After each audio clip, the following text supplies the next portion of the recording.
Okay, good evening. Welcome to our session. I'm Shuangfu Li, co-founder of Lanshun Sports. I'm very happy. I'm honored to be here to moderate this one. Also my favorite panel of the day, talking about sponsorship with a great panelist. So first of all, let me introduce you to the panelists here. For the far side with Tristan Chen from xwZ7GputMcg Sports. Welcome. Thank you. Yeah. Next up, we have Loic Beaver, a general manager of Hubla, Great China. Welcome. Thank you. Now we have Shudu Zhu, who are founder and CEO of Ocean Sports. And lastly, we have a guest appeared again, and with great insights, Sergey Torrance from La Liga China. Welcome you all. Thank you. So I'll jump into Reddit to make it more conversational. Firstly, I want you guys to get a few points of what you noticed recently in Chinese sports industry, because the landscape kind of shifted a little bit with a new digital era coming, and most of the leagues and clubs are targeting the younger generations. What are new trends have you noticed in terms of the sponsorship? Sergey, I'll start with you. Try to start first. I talked too much before, so proceed. You mean China, right? Or yeah. Well, I think over the last like 3 years, we see a lot of changes in Chinese market regarding sponsorship. I mean, you guys may all know that. First of all, I think the Chinese companies, brands, they are asking more now than before. More meaning that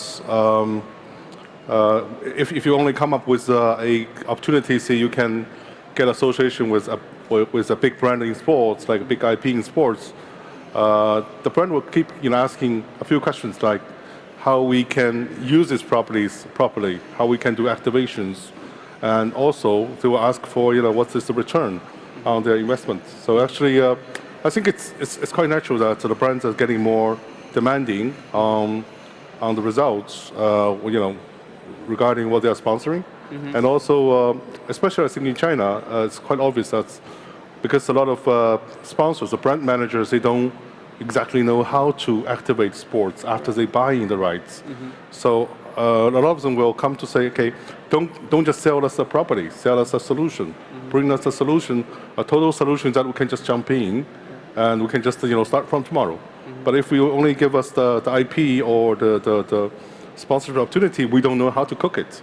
So that's how we feel the change in the market. They're looking for the recipe. Yeah, they're looking for a cooked, a dish instead of just few materials. With that, we'll go to Loic. You are asking for the solutions too, right? Well, I don't really have a solution, but what I can see is that the sports in China is getting more and more mature. I came 15 years ago in China, and the first time I attended a football match in China, I was quite surprised about, first of all, the level of the fans, because a lot of fans was there, but the infrastructure was not yet at the level of what can be the sports in China. So I see a big evolution in the infrastructure, in the digitalization, in the entertainment. Because at the end of the day, I think we should never forget that sports in general, and football in particularity, is a show, it's an entertainment. And now the Chinese that are the head of this platform well understand the value of being not just a sport, but being an entertainment, being a message to citizens of sharing, of education. So, of course, when the head of this platform start to understand that, then more and more brands are getting involved in the sponsorship. And if I take the example of TAG Heuer was the very, very first brand to enter football in China, the very first watch brand.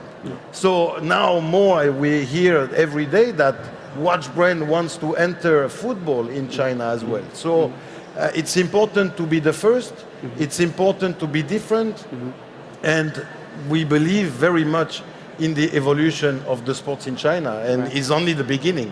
So the future is bright for the sports in general in this country. Loic is absolutely right. So 3 years ago, we don't even have a sports industry. It's because of the number 46 document, we have a sports industry just at the beginning. And I want to share a story to you guys that last year in Chinese sports industry, we have an inside joke between the CEOs and founders of the companies. The question is, hello, have your company changed into a sports marketing company yet? Because sports marketing is related to the money, to the revenue. So most of the company, because we have the bubble, with a lot of the investors coming in, we raise a lot of money, but with the bubble gone, people tend to, the real business logic, so we have to make money. And Anchor Sports probably is one of the companies who is specialized in sports marketing. Tell us about your notice of the new trends in the industry. Yeah, I think not only the sports IP, but also the agencies, they are starting doing something right, in a right way. Right. For example, the sports organization, sports IP, they focus more on long-term revenue. For example, they will focus more on brand building in China. Because when the brand want to do sports marketing, they will not only compare the IP with the sports IP, but also the entertainment IP.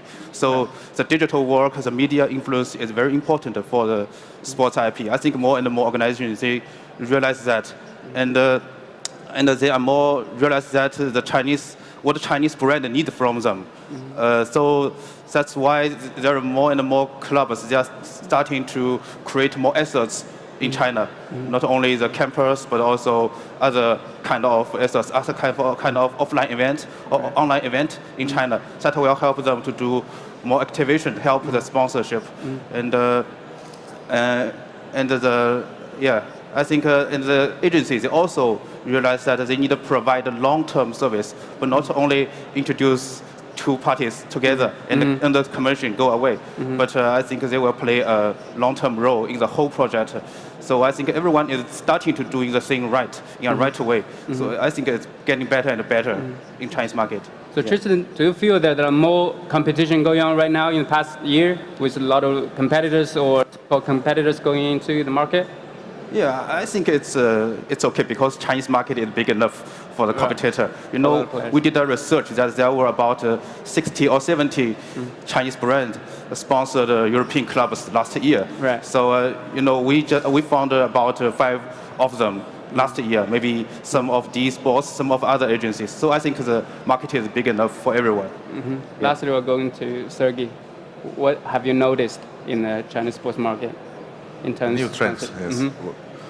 Well, new technologies are coming, and I agree with my colleagues here and what they said, but also I would like to point that the new technologies allow you to activate in a different way. We're talking about, everybody's talking about VR, which would be a clear example. So this would be what I would like to add to the conversation. Yeah, I do see there's a big change going on for the use of technology like VR. We can change the LED ads on site. That means more opportunity rather than a one-time thing.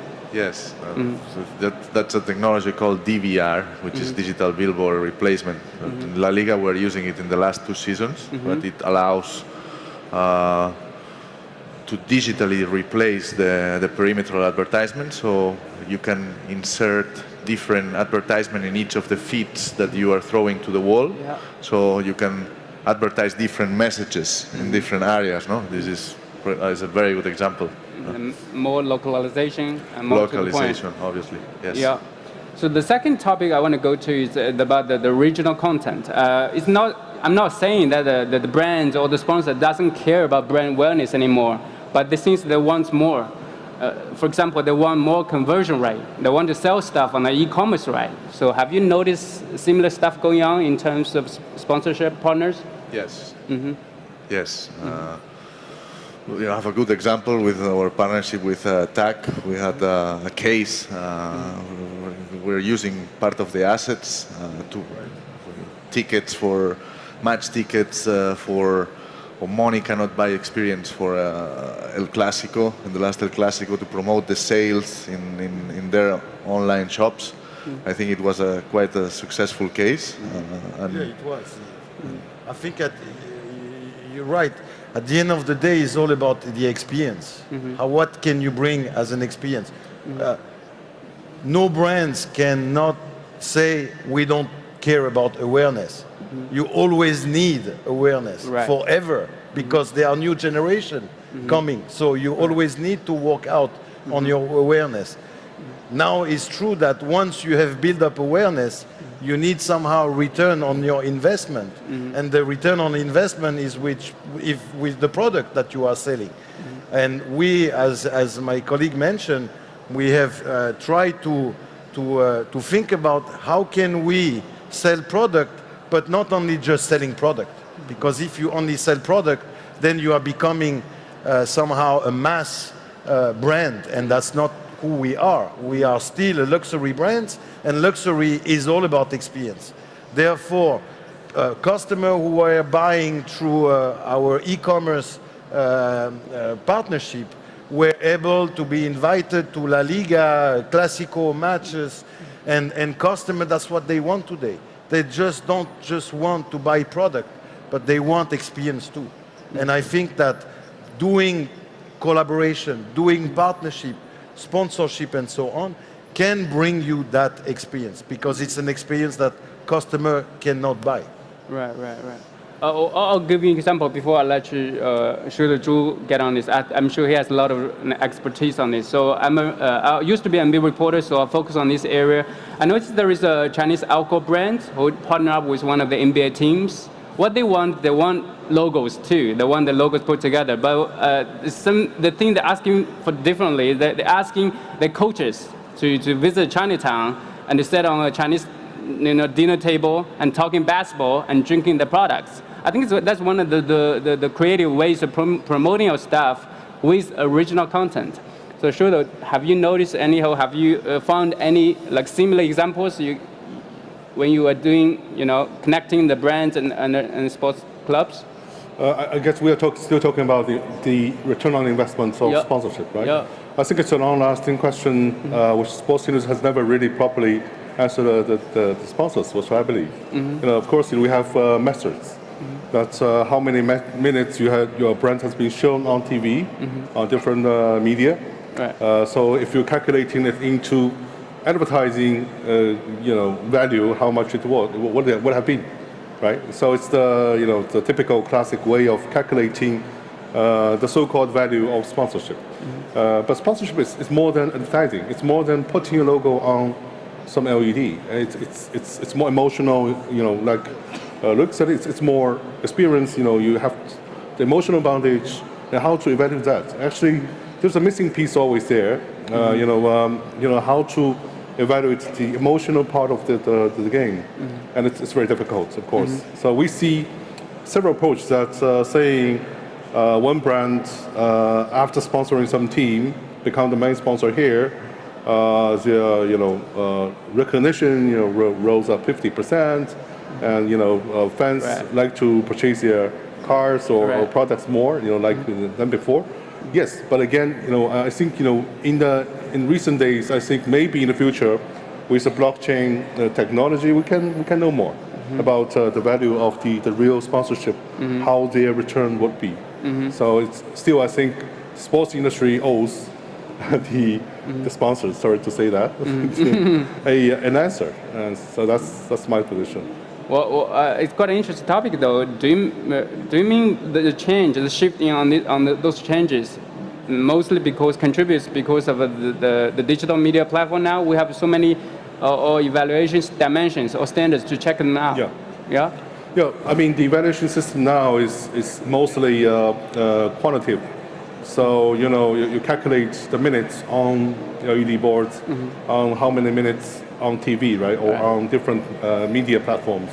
But again, there are very few qualitative questions. There are very few research regarding after the sponsorship, how much the brand improved its image, including also how much the brand improved sales, and that has never been answered because in the same period the brand will do a lot of things all together, and we don't know if it's because of the sponsorship to a team, or if it's because massive campaign of some huge sales in the market. We don't know. Right. So Loic, I'm sure a lot of the Chinese sports clubs or leagues or even players trying to contact you and get your sponsorship. So when they contact you, when you choose between the, what are you looking for? You're looking for original content. You're looking for, you had a point to say being different, being innovative. Yes, I think that first of all the key is no matter what you do is to be different. So the approach of how do we think about sponsoring platform in China is nothing different from what we do in Europe or in US. First of all is to look at to who do you want to talk to. If you want to talk to young people, if you want to talk to women, if you want to talk to senior, your approach will be different. And I think that everybody understands that. Second of all is what is the level of awareness of your brand. If you want to sell product, first of all is that people need to know your brand. So the approach at the end of the day is not so much different from what we do in Western country. Is we look at the demography, we look at customer base, and then we looked at how this platform can be a vector for the brand. How can he identify the DNA with your brand, with who you are? Right. If you are not a sports brand, how can you be in sports? It's going to be difficult because the message will not be coherent. Right. So the difference is, I mean, at the end of the day, it's the same. It's the same approach than the way we do in Europe. And when we are being approached by different agencies, by different platforms, we always answer the same. What kind of content can we get? To who are we talking to? What kind of digitalization we can do? How can we be different? Because we don't just want to repeat what competitors or other brands have been doing. Right. So the approach is different. And at the end of the day, you know, with the digital tool today, everything can be measured. I mean, it's a fantastic somehow for people, and especially the finance people, because we all have a boss. And the boss is the financial people that is behind the computer. Right. And the finance always challenge us to say, you have invest that much, but what is your return? 15 years ago, it was difficult to tell what was your return. Now, because of the digital tool, it's easier. But I always tell the team, never lose the flair, you know, the flair. Because if you only go with figures and not with your feeling, with your heart, with your flair, on what can be the right sponsoring platform, somehow you go into a very rational and mathematic analysis. Right. And sports is not about that. Right. Sports is all about heart, guts, and feeling, and flair. So never forget that flair is, to me, as important as the metric on how you can measure things. But it's a very good tool to take a better decision. Right. Are you taking the right decision? Time will tell you. Right. But flair is, to me, something that still need to be in the industry of sponsoring something. And relationship, I mean, at the end of the day, we are all human. We are all connected. Right. If we don't have great relationship with the La Liga, we will never be able to invite customers to watch the Clásico match. So at the end of the day, relationship is a very key factor to a great sponsorship. In short, to get a Hubler sponsorship, you needed to do two things. First, know your audience, your core users. Second, be passionate about your game, your events, when you're meeting loyal. We have three commands: is to be the first, to be different, and or to be unique. Yeah. That is our philosophy. Interesting. I'm sure you have a lot of brands, a lot of clubs doing stuff in China. Are they looking for the same original content that we've been discussing about? Yes, we start our business from digital work. We talk more about content localization, but I think now when we talk about sponsorship, it's more about rights localization. That's also very, very, very important. For example, I think it's very common that a bank sponsors a club for about 4 or 5 years in Europe. But in China, the bank has different requests. They just want, if you talk to a credit card department, they just want to release the credit card. So the request is about how to release more credit card. And the cooperation is totally different from the Western way.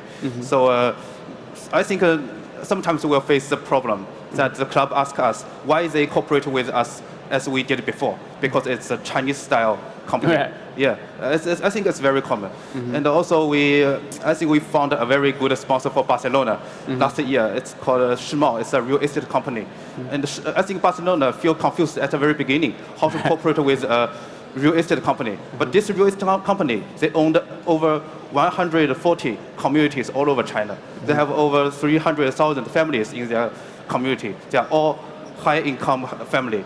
So we convinced Barcelona that will be a very good, not only a sponsorship, but also a very good promotion for Barcelona. And we organized some really good activation for this company. And I think this Friday, they will release a comic as a crossover, Barcelona and Monkey King. I think that's something that the children in their community would be interested. That's something really localization. Yeah. Right. Yeah. And Tristan touched a little bit on the next topic, is about the difference between the Chinese and the Western sponsors. So he mentioned that when Chinese sponsors, when Chinese guys trying to the brands trying to find a league, they're always asking for more. They want pretty much everything you can give them. So Sergey, when you are working with Chinese partners, did you see a huge difference between the European ones and Chinese ones? Yeah, well, some of them, not all of them, Right. but obviously sponsorship in China, it's relatively more new than in Western countries that we start doing this much before, no? So that's an important factor to take in consideration. But obviously, as Soto was saying before, like they are demanding a complete package, no? Like it's the IP plus the activation part, because they don't really know how to take profit of these rights, no? And then you have to help them, educate them in order that they really take profit of all what they are buying. No? This is the main difference. But it happens the same as well in Europe. There are other brands that they have difficulties in activation. That's why the role of the agencies is also very important. And of course, the culture of the brand, it's key on that as well. So, to me, I noticed that the leagues and all the clubs, they are open to new ideas, and even some of the ideas doesn't say in the contract. You guys are still looking for new ways to, helping the brand to create the awareness, right? Yes. I can talk about my property, and we innovate. We want to innovate. We're ready to innovate for our partners. This is one of our characteristics, and we're quite flexible on that area. Okay? That I can talk about La Liga. About other properties, I don't know. Right. So, Shudu, have you noticed the similarities? Well, I think in China, a lot more people, at least till now, I think still the status quo is more people are into entertainment than sports in China. Right. Let's put it this way. Yeah. But I think sports is really catching up. So my personal feeling is that 12 years ago when I set up the company Oceans, we represent a lot of international brands like FedEx, Volkswagen, or BMW, etc., helping them do sports marketing strategy and helping them finding right property to sponsor. And I think over the last 10 years or 5 years, especially this 5 years, the local Chinese companies, they're catching up, understanding more about sports sponsorship, what it is. But still, they are still a very strong sentiment for entertainment, for other, culture events, entertainment, TV programs, etc. People understand that more because sports so far has not been a major kind of part of culture of China. I think it's catching up, especially after this 3-5 years. More and more, we can see more and more parents are taking their kids to sports training classes. It's like 15 years ago, the parents only take their kids to either English lessons or mathematics lessons, or maybe piano or dancing lessons. Right. But now we can see more and more parents taking their kids to soccer lessons, to archery, etc., all kinds of things. So I can see sports is becoming more and more important in people's life in China. Right. And given that, I think in 5 to 10 years, then again, there will be a huge change in China in the landscape, because more and more brands and more still recognize sports as a major part of life and a major part of lifestyle. So because of missing that, I think now sponsorship in China is still moving very slowly. I mean, even though it's growing like 20% a year, but I still think it should have been faster, because the Chinese economy is growing faster. Chinese all the cultural related industry is growing fast. So, but I believe sports will be something more attractive in the future. Right. You are right on point. That I had like twin boys that just had their 3-year-old birthday. Like half a year ago, I sent them to the physical education programs to let them have this. Yeah, I think that's the new trend, and the new parents like us, we are eager to, because the things that we know how important is the spiritual side of the sports. Unlike our parents, my parents will consider it's a bad behavior if you play sports. It's a waste of time. All you have to do is study up. So I think it's definitely a new trend, right? Yes, I think so. So. I think because of the change of the culture, the change of the lifestyle, and also over the time, the Chinese brand understand more about sports marketing, sports sponsorship. Of course, because of education, from the other companies, etc., international trend, and also plus more and more Chinese are now ready to challenge the international market, going outside of China to promote their brands internationally. So I believe sports marketing, sports sponsorship will be much bigger in 5 years' time or 10 years' time, much bigger. So Lloyd, the question for you is that what did you see the difference between when you work with Chinese sports IP holders rather than the Western IP holders? What's the difference? Did you see any major differences Between the Chinese IP holders when you're working there, when you're trying to sponsor them? Did you see the style different? Yes, for sure, because I think he explained it quite well that sports is not yet at the level of maturity as it is in Europe, which is again very normal. I mean, and they are catching up very fast. So when you are talking with sponsorship platform in China, sometimes it's discussion that never ends, because they might not have the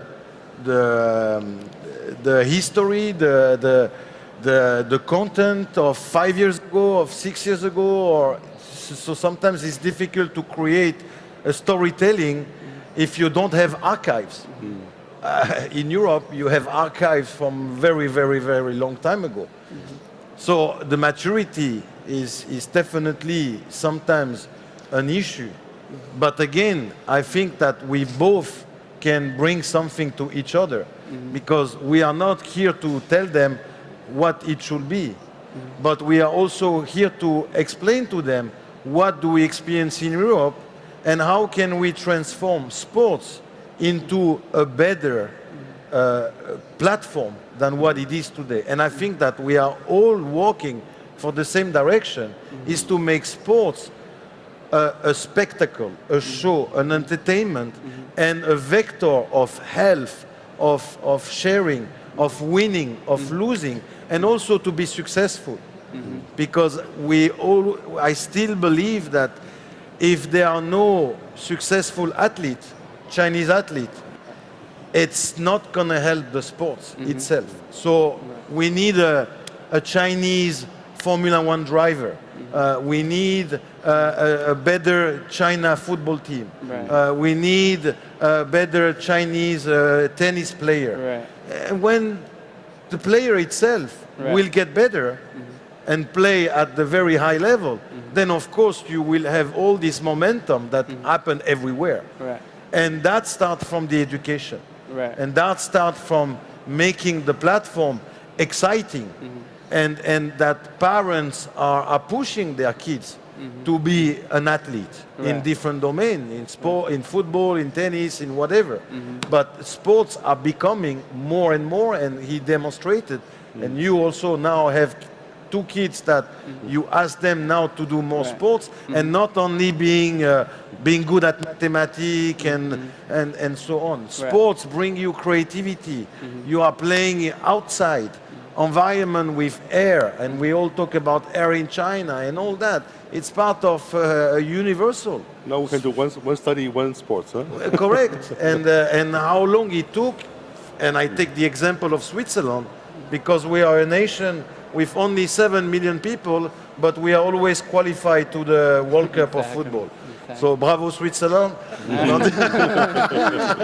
But we had, in 1980, we said we need to put a system where we can educate kids for football and in the same time for life, because you are going to be an athlete only till 35 years old. If you are Roger Federer, you can be only 40 years old. But now China is putting things in place, schools and everything, with the help of clubs, football clubs, and I think that it's well done to Chinese to accept foreigner knowledge to come in their territory and teach them. It's not every country who will accept that. I don't think American will accept that French or Italian or Spanish team come to there and tell them what to do. So bravo to China, and I think that's the only way we can make the sports better, is that everybody work together for the same goal. Yeah, right now we're at the stage of building the pyramid base. We need the fan base. And with that point, I want to go back to Serge a little bit. I'm sure La Liga is investing heavily on the grassroots level in China and worldwide too, right? Because it's build up your fan base and have more people into football. Yes, and it's to come back with something to the community as well, no? Like, for example, we are overseas and we're like getting paid for our media rights. Like, so what you want to do is to come back to the community, to the industry with something which is tangible. And in this case, in China, we're helping.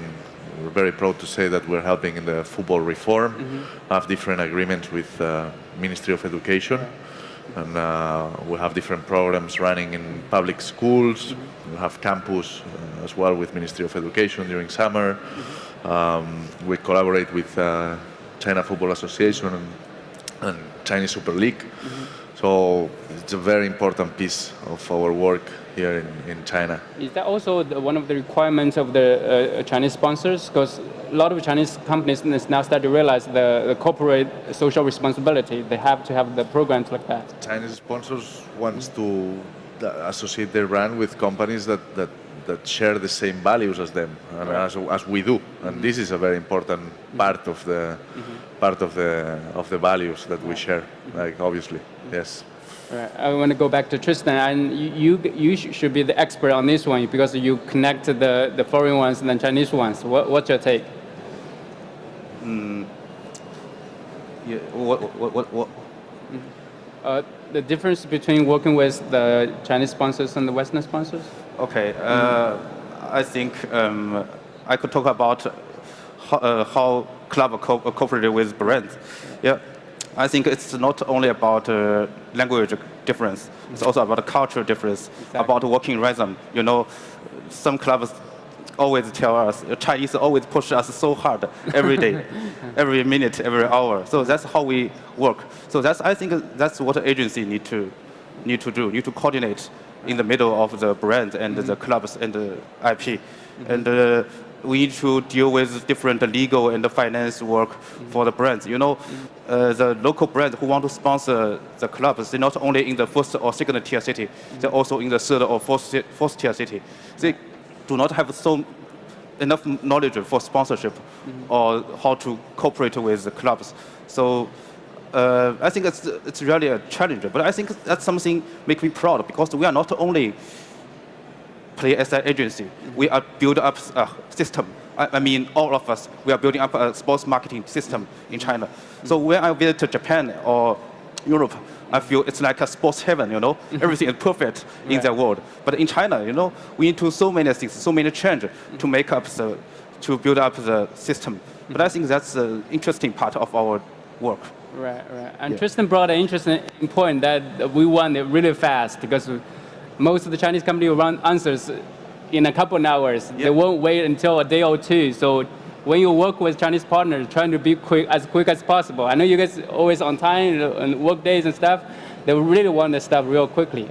Shooter, have you noticed the same thing? Yeah, well, we were recently helping a Chinese dairy company signing a top European, top football player. And, we were pushed every hour, actually. But the agent of the player, of course, he will take the day off over the weekends, normally.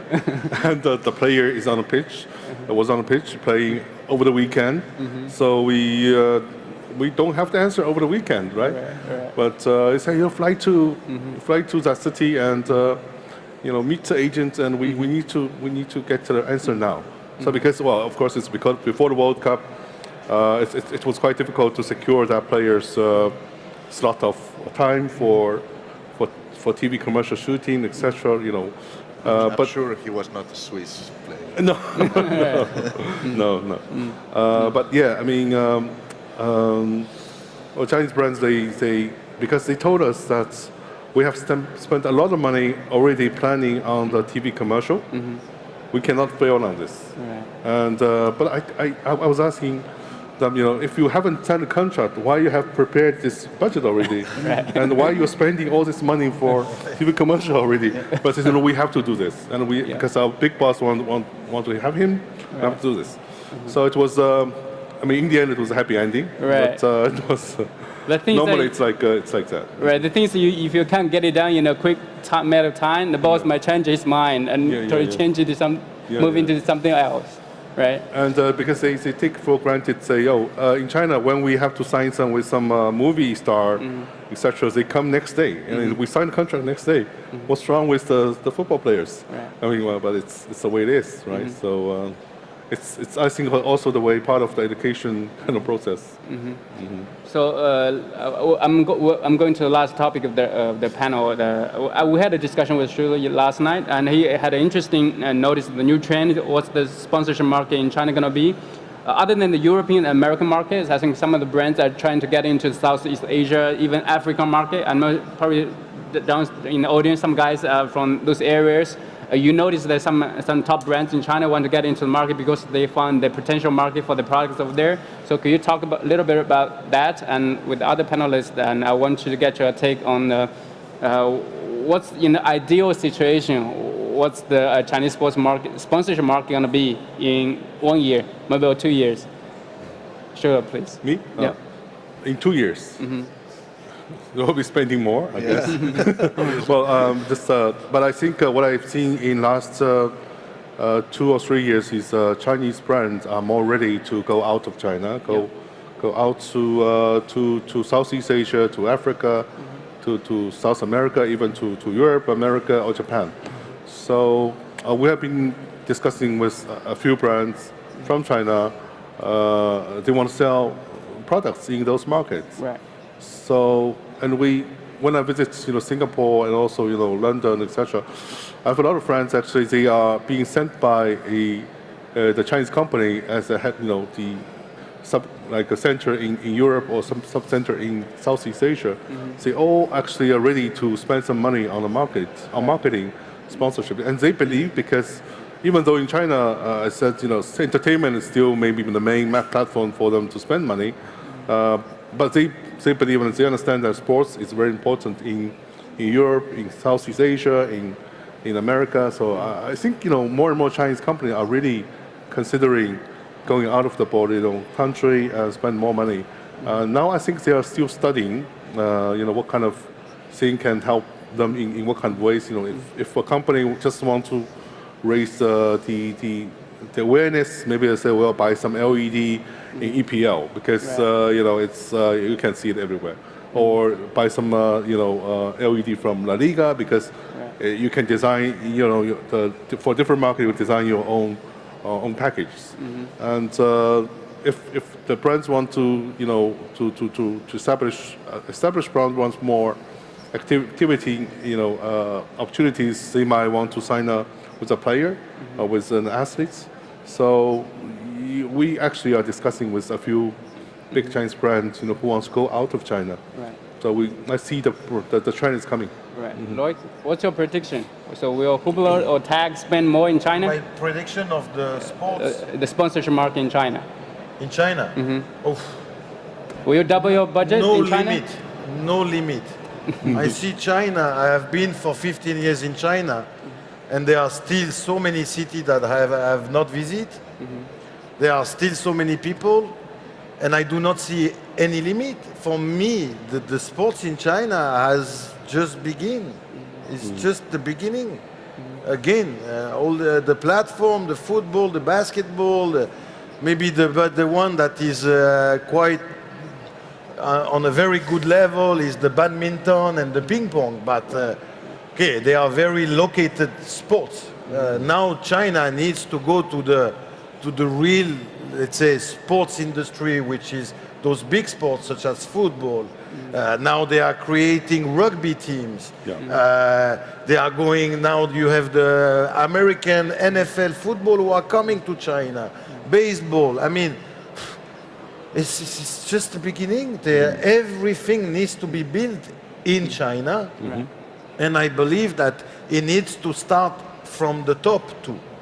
Because China has a very specific government, and the government needs to understand that we need to build up sports in a different way than the way we have built it 20 years ago, with success and also failure.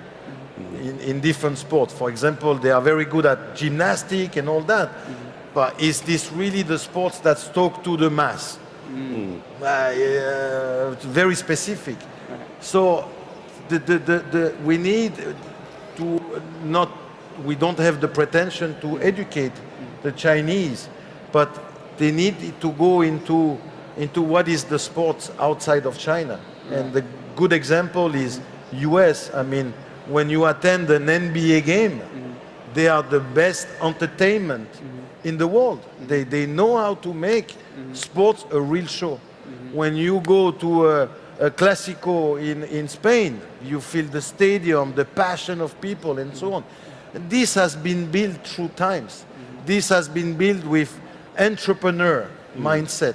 And sports in China must take the same way as it was 50 years ago in Europe, with an entrepreneurial mindset, with entrepreneur at the head of the department, to give really idea, creativity to the society, to the sports in China. So for me, the sports in China is only the beginning, and I'm happy that Hublot and TAG Heuer are supporting the beginning, and we will support the beginning until it ends. We will end before the brands, because we unfortunately can only live maybe 80 years, but our brands will always be in the sports, and we always support sports in China with the failure or with the success.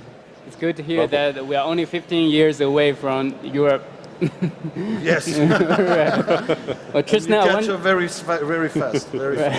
Tristan, I want to narrow down your answers a little bit into soccer, since we're at Soccer X. That in terms of the soccer sponsorship, what can we see in 2 years? Yeah, I still remember 4 years ago, I don't think there were so many sponsorship for World Cup or World Cup teams like this year. So I think, yeah, I agree. It's just the beginning, and this is a very important year for sponsorship. And we must notice that 4 years later, maybe China has a big chance to enter World Cup, because there will be 48 teams in the World Cup. So I think during the future 4 years, the sponsorship, especially the football sponsorship, will be more and more popular among the brands.